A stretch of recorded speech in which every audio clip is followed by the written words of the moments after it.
Reducing population growth, that's this big benefit. The key thing you can do to reduce population growth is actually improve health. In the developed countries, the big winners are countries that have shrinking populations. I would like to reduce the number of people on the planet because there's too many of us.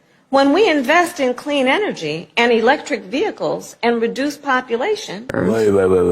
What the? More of our children can breathe clean air and drink clean water. What the fuck? Now, the world today has 6.8 billion people. That's headed up to about 9 billion.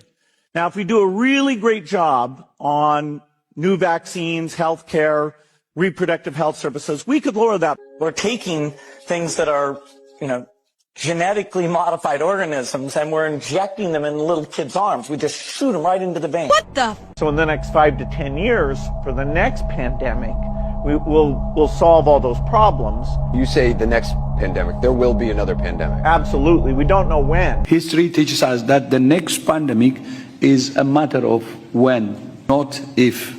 We know what's next. We're going to have another major coronavirus pandemic before the end of this decade, before 2030. If we really want to prevent the next pandemic, and there will be one, there will absolutely be an outbreak of another pandemic. It may be next year. We need more money to plan for the second pandemic. There's going to be another pandemic. We have to think ahead.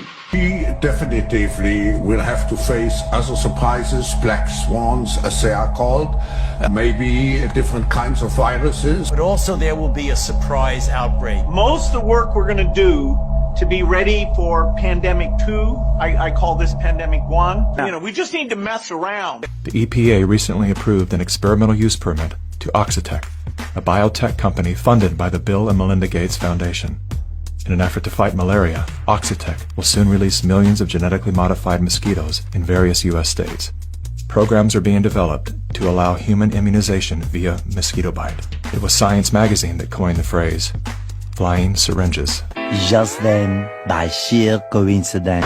Oxford, Massachusetts, and 3 neighboring towns have a reason for concern as mosquitoes carrying a potentially deadly virus called Eastern Equine Encephalitis, or Triple E, infected a resident who is now fighting for his life. We don't want to see another human case of Triple E this year. The rare but dangerous disease can cause swelling in the brain. There's no treatment and anyone can get infected. The death rate is as high as 30%. The city is applying pesticide to reduce the threat of the West Nile virus. To minimize exposure to the pesticide, please go indoors immediately